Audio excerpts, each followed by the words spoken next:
काफ़ी सारी ये जो 2000 का साल 2000 का जो सबसे बड़ा स्कैंडल हुआ था, स्कैम मैच फिक्सिंग हुई थी, जिसमें हैंसी क्रोनिये साउथ अफ्रीका का, हर्षल गिब्स, इन सभी का नाम आया था उसमें।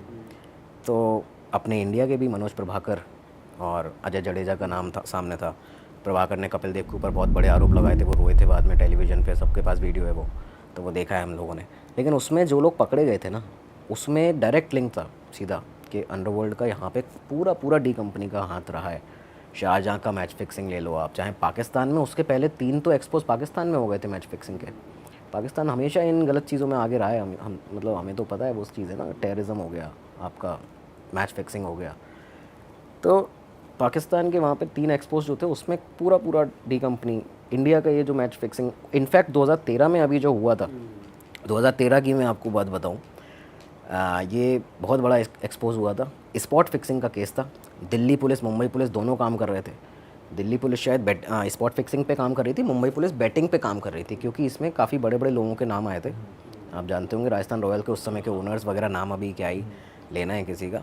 और सीएसके के जो हेड प्रिंसिपल थे उस समय, और वो भी उनके दामाद थे जो उस समय बीसीसीआई के चेयरमैन थे, तो उनका नाम आया था कि वो लोग खुद अपनी टीम्स पे बैटिंग करते थे आईपीएल में। तो लोगों का तो भरोसा उठ गया था क्रिकेट सही होता भी है यार कि नहीं होता है।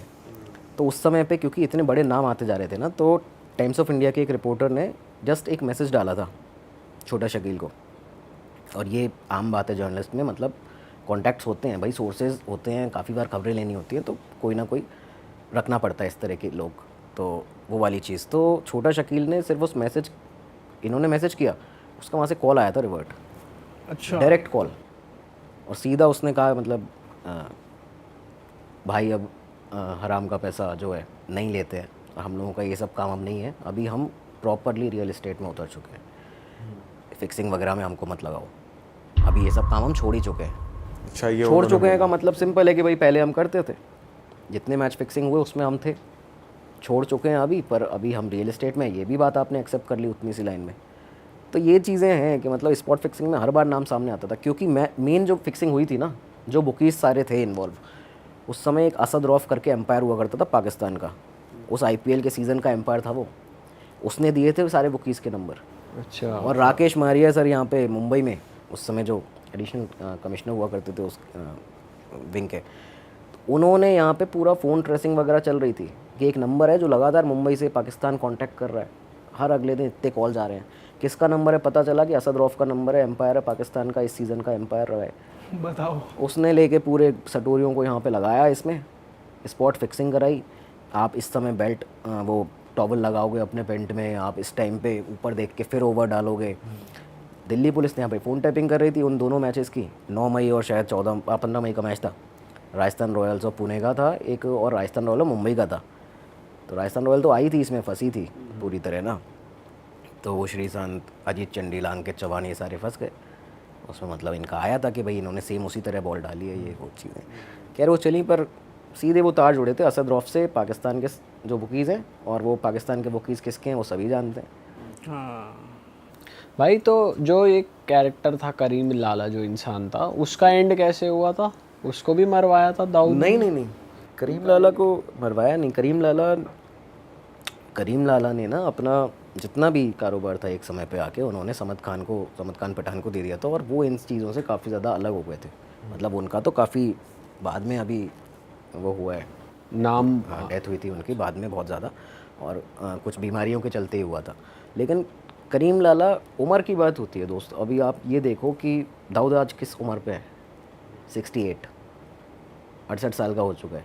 छोटा शकील 63 62, इन जो 60 साल का अनीस इब्राहिम, तो ये सारे लोग इस उम्र पे आ चुके, तो उम्र के साथ में आपका ना वो चीज़ें आ जाती हैं। उस टाइम तो करीम लाला का एंड वगैरह नहीं हुआ था, जस्ट ये फर्स्ट फेज़ हुआ करता था, जिसमें फ़र्स्ट फेज़ में आप अयूब बाबा को देखते हो, फिर करीम लाला को देखते हो, फिर आप देखते हो कि मस्तान, वरदराजन मुदालियर।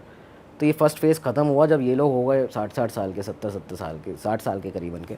तो सेकंड फेज़ के गैंगस्टर्स, अंडरवर्ल्ड डॉन, ये सब दाऊद इब्राहिम, गौली, साबिर, ये सब आए, तो वो एक डाउनफॉल उन लोगों का आ जाता है, हर फील्ड में होता है। उठाए बंदा नीचे जाएगा, फिर दूसरा आएगा, फिर तीसरा आएगा। बट अभी अंडरवर्ल्ड इतना एक्टिव है अभी के टाइम पे, आप जो रिसर्च कर रहे हो या इस कुछ? टाइम पे जो एक चीज़ सामने आती है वो यही दिखता है, मतलब अभी इसको अपन बता सकते हैं, क्योंकि पुख्ता जानकारियाँ प्रॉपर उस पर नहीं आती कि ऑफिशियली इन चीज़ों को पकड़ा गया है, लेकिन हाँ ये बताया जाता है कि काफ़ी सारा मुंबई के अंदर जो स्क्रैप का जो काम है, मान लीजिए उसके टेंडर्स हो गए, बिल्डिंग्स को रियल एस्टेट के अंदर जितने भी काम है, चाहे बिल्डिंग को तोड़ने से लेकर बनाने से लेकर स्क्रैप को टेंडर्स जो होते हैं स्क्रैप के, उन सब में काफ़ी जगह अंडरवर्ल्ड का इसमें देखने को मिलता है।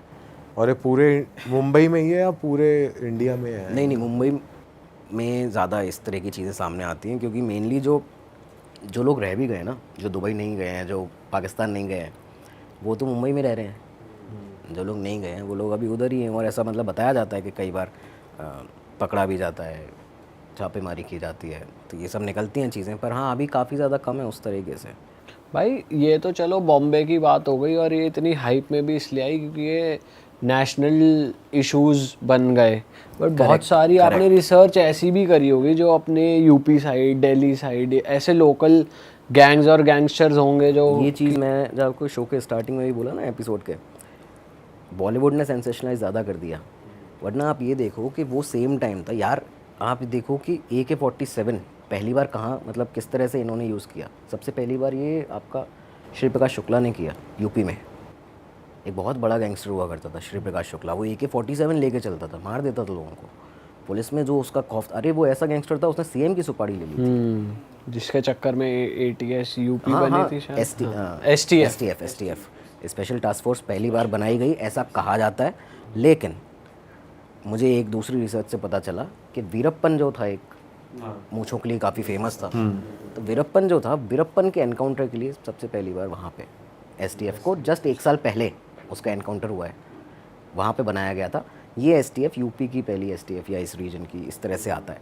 खैर वो बड़ा डिबेट का विषय, मैं भी सोच रहा हूँ कि कई बार मतलब कभी किसी से सामना हो तो मैं उनसे पूछ लूँ कि मतलब पहली बार बट ये क्रिमिनल्स भी as big as Bombay criminals ही थे। यहाँ भी गैंग वॉर्स काफ़ी पूरे इंडिया में ही चल रही होंगी। नहीं, वही चीज़ है कि यार गैंग तो यहाँ पे काफ़ी सारे थे पूर्वांचल में। आप आज की डेट में, आज तो जैसे हमने मिर्ज़ापुर देखा है, आज हम मूवीज़ देखते हैं कि वो जौनपुर, मिर्ज़ापुर, आपका गोंडा, ठीक है, प्रतापगढ़, लेकिन उस टाइम पे ना काफ़ी ज़्यादा गैंग थे। इनफैक्ट हर एरिया के, वेस्टर्न यूपी, ईस्टर्न यूपी, आपके आगरा तक के, आगरा से आप आगे निकल जाओ, ग्वालियर में चंबल तो फेमस था ये डाकुओं के लिए ना।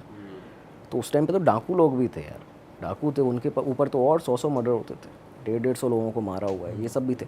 लेकिन सब जगह ये सब चल रहा था।